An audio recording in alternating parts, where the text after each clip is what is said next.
Hey everybody, welcome back to my physical world. Today I'm going to give you an update on what is going on in the Blatten, Switzerland area with the collapse of the Birch Glacier from the Klein's Nest Horn. So let's talk about the geography first. All right. So if you guys remember from the preliminary video that I put out, I had the Landsat 9 image that was taken the day after the event on the 29th of May. All right. And I talked about the Landsat image, and of course I didn't have this band combination up. This is the false color band combination.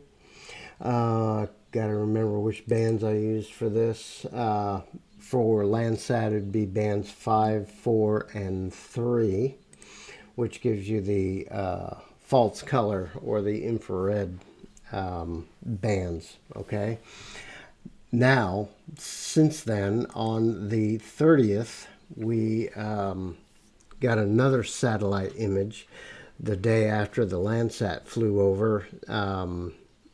ESA's Sentinel-2 satellite flew over and captured this image. And this is also infrared. This is the false color IR. That shows a better detail. Sentinel actually, even though it hasn't been up in space as long as the Landsat program, it is a little bit more modern than previous satellites. The resolution is tighter. This is 20-meter resolution, whereas Landsat is 30-meter. So it's a little crisper. Its return time is actually both Sentinel-2A and B work in tandem, and I believe the return is 6 days using both satellites in tandem. It's 12 days for each individual satellite to return to the same spot. So, matter of fact, today would have been the day that the next image would have been released since this image was taken. However, cloud cover obscured the view, and I'll show you why a little bit in this video. But anyway, now we are looking at Sentinel-2 satellite image. It does the same thing Landsat does. The band combinations are a little different, but it has more bands than Landsat has. So they break the bands up in smaller chunks, except for the visible light. It's pretty much the same. But their infrared is split up into smaller bands, so which dictates how many bands total there are. So there's this Sentinel image, and I love using Sentinel image just as much as I do Landsat. All right, so let's take a look at the area. What you see in red is vegetation. The brighter the red, the more the vegetation. However, up in the rocky areas, you're going to get more brown. So the differential, if you guys remember me using Landsat and showing you the bands, let's go back to Landsat here in a second, and I'll see if I can do this. We're going to go band 7 for the red. We'll go band 5 for the green, and we'll leave band 3 with the blue. We'll go ahead and do this. And remember, if you remember from the last video, these are the band combinations I used for the Landsat. Okay. because it's easier to differentiate between vegetation and bare earth. All right, so here we have the greens, and then we have the oranges showing the bare earth where the rock and stuff is. All right, and the landslide itself, the glacial collapse of the Burst Glacier down in the valley is very definite brown. Okay, so that's Landsat. For the Sentinel, what would I have to do to have the equivalent? I kind of can't remember, actually. You'd think I do this so often that I would remember. So we're using band 8, 4, and 3 to get the false color. So let's add in, so we got 1 IR and 2 visible. So let's bring in another IR. Let's bring in band 7.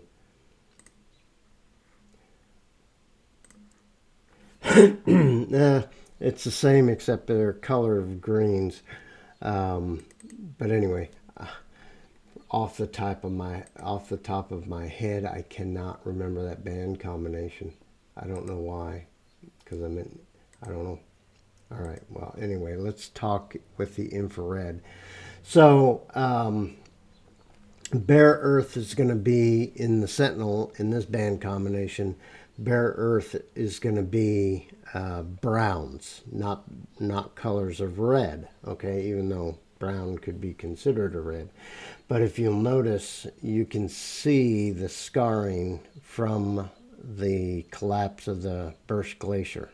Okay, so if we kind of zoom in here, here is, unlike the Landsat, now we have a clear view of the top of Klein's nest horn, which sits right here, and I'm going to go ahead and turn those peaks on. All right, so here is Klein nest horn right here, and this is the mountain that was collapsing that caused this whole thing to happen. And I'm also going to bring up, I created some other layers. Here is what the glacier area used to be. All right, so this is a large glacier on the other side of the ridge. And then you got the Nest Glacier right here, and you got the Burst Lake Glacier right here. Okay, so this was the state before the collapse. And if you remember from the last video, I talked about the horn or the tongue of the glacier. The tongue of the glacier is this part down here. And this part of the glacier was hanging over a rock face. All right. And then as material from the top of the mountain was collapsing, rock and soil and things like that, and snow, as it was basically exfoliating off of the mountain, all this debris was falling into this area and sliding down and resting on the tongue of the glacier. You guys remember me talking about that, right? Well, as that weight increased, it broke off the tongue, and all of that material came down the mountain. All right, so this is not an update, really. This is kind of just a refreshing. So the material came down the mountain at 77 miles an hour, and it actually went up the other side, or almost 900 feet. There's new estimates out, so it's closer to 800 feet. And then the material just spread throughout the valley. All right, so at the time, this is the 30th, this is May 30th, and we can see, if I can bring up this Landsat satellite, yeah, that'll work. If you'll look right here, this is the floodwaters building up behind the debris cone. This was the 29th, and then the 30th. It's a little larger, just a little larger. Okay, this lake in the past few days has been building up and then going down, building up and going down. So the lake is in flux up and down depending on the water that is going across the debris cone. All right. So the channel, the water cutting through the debris cone, that channel is getting deeper and deeper, whereas so the lake forming behind the debris cone will be less deep, okay, because it's getting closer to the original channel, except it still has a long way to go. All right, so the lake is not going to back up any further. All right, so they're pretty confident about that. Now, some of the latest information. Oh, just so you can kind of get an idea of the area. So these are all the buildings in pink. All these buildings were pretty much spared from the landslide, and then any building that's in yellow was actually completely destroyed. Now, if you look over here, if you look at the legend down here, it says initial. All right, so destroyed buildings initially. That means from the actual landslide itself. All are the yellow. And if we zoom in here, some of these buildings that were not destroyed by the initial landslide, they were later destroyed by this flood water here. Okay, so it comes out here. So I didn't classify those as, I just did the initial stuff. All right, so that kind of gives you the amount of structures that are buried underneath this debris cone. And new estimates and new measurements of the amount of material that's been coming down or came down. So we're looking at estimates of in cubic feet. We're looking at anything between 120 million cubic feet to 250 million cubic feet, depending on where they're calculating. So pretty much in this area that's actually in the valley floor, you're probably looking around the 120 to 150 million cubic feet.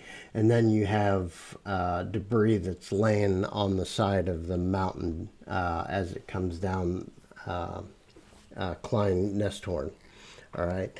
But laying in the valley, we're talking, say, 150 million cubic feet. In some areas, the further away that you get from the central core, you're getting depths of 25 to 30 feet.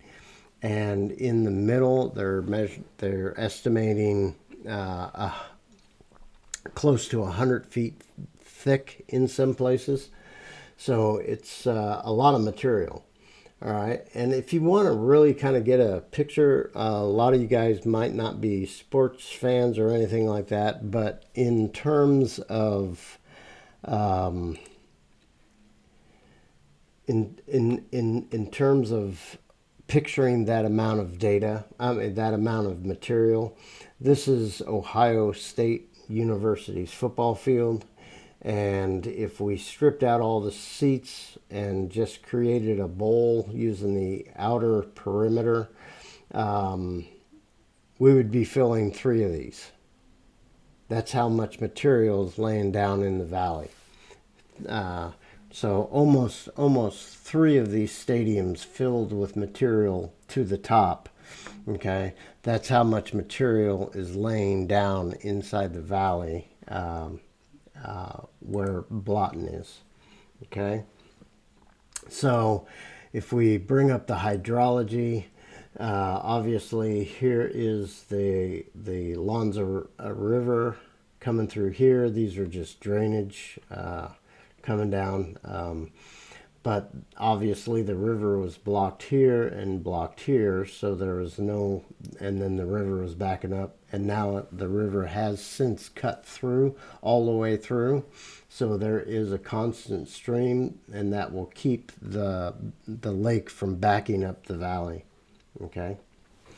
The other thing that has been happening is that this event is not completely over. Now, again, I got to say, they cannot go out on to the debris cone because it's still unstable because of the ice that's underneath. And like I said, it's not fully compact. Even though this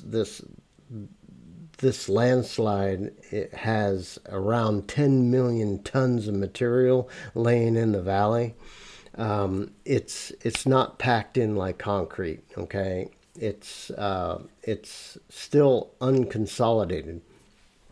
Okay, and it's very unstable. All right, so they can't do any digging. They've done some digging in some of this outer, we're going to talk about the missing person, but they've been doing some digging over in this area here, trying to find that missing person. They've had they actually brought in an excavator with a helicopter and dropped it in here for some digging. But for what the danger is up on top of the mountain currently, they felt that it was safe enough for people, rescue first responders to work in this area. So they're still working on that. But that ground's going to shift and move. Okay, it's going to collapse in itself. It's going to start to settle as the ice underneath melts, especially when it comes in contact with the water that's running across. That's going to speed up the melting of that glacial ice that's underneath all this debris. Okay, now the other thing that's happening is that rock falls are still happening to this day, and this is June 5th.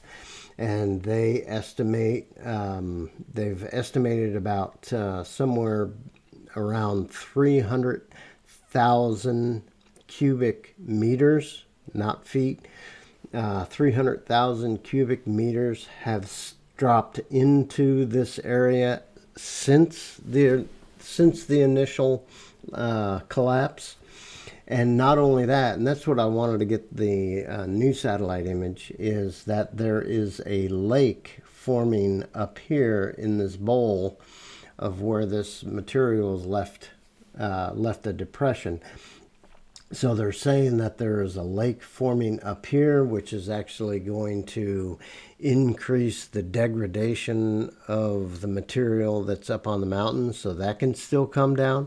Now, none of this is just based on, maybe worst case kind of stuff again.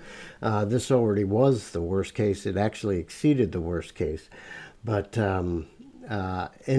any water that's built up here is going to degrade any ice that's up there. It's going to liquefy any soils, and so more material could come down the mountain. Okay, I'm not saying it's gonna. That's not me. That's a disclaimer. I'm not saying it's on its way. Okay, but there could be that possibility of more material coming down the side of the mountain. Okay. Plus, they also are contending with this situation as well. This is a radar, a weather radar, and right now they are experiencing some pretty moderate rains in this area. Plus, you got some more snow that's falling higher up. So they have a period of rain coming through. That's why we didn't get the satellite image today, because it was all cloudy. But so they're contending with rain as well. Okay. As for the missing person, and this is the information that I've received, is that the reason they think that this person did not evacuate is because they believed I think they said that the evacuation zone, and I could not find a map or anything, any data on the actual evacuation zone. It could have been a word of mouth or whatever that was, but there is no map data for the evacuation zone that they had. But apparently, the person that's missing, his property was just outside of that evacuation zone. And they said, and some estimates now, you got to remember, this is still a fluid situation, so a lot of numbers are fluid. But they estimated that this landslide was higher than the worst case scenario, and it exceeded that evacuation zone by almost 300 meters. Okay, so that's the story with the missing person. I'm not sure 100% the status of today. There hasn't been any word today, but obviously this person felt safe being outside of that evacuation zone, and the landslide was greater than they anticipated. That's what I believe. Okay. So that takes care of that. Now, in terms of the government helping them out, the Cantonal government of Valais has earmarked 12 million US dollars to help in the relief of the people of Blatten.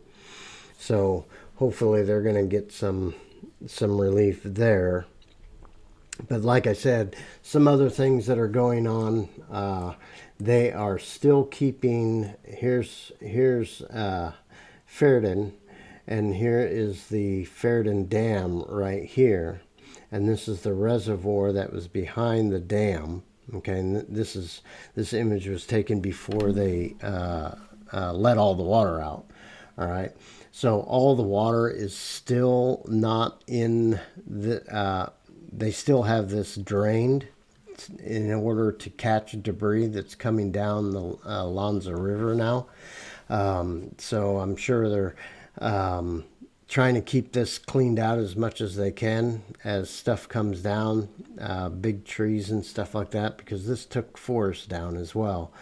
Okay, so, but they're keeping this open to catch anything that comes down from the debris cone. And another report that I received, and I don't know much about this other than just the report that I read, down here is Gambrel, I think that's right. And anyway, this city down here, they have been deconstructing bridges. So if they have a deluge coming down the valley into the Rotten River, that it will spare the bridges. So that's just the report that I got. I don't know how much of that is factual, because I haven't seen any video or reports of them taking down bridges. Okay, but that is the current state of what's happening in Blatten as of the 5th of June 2025. Well, I hope this was useful information for you. If you are a GIS professional, if you are a physical geographer or something, I really recommend that you download the Landsat data and the Sentinel data and work this problem as a research study help in some of your work. Also, if you're using ArcGIS, a lot of the tools are a lot better, I believe, because that's what I used ArcGIS products my entire professional career, but I also use QGIS, and I've been taking QGIS out for a drive to do this stuff. But anyway, it's a great research project that for you to use in your education.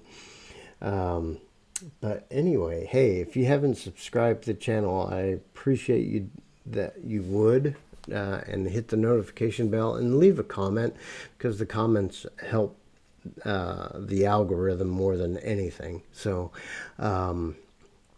also, you can support what I do by buymeacoffee.com/myphysicalworld.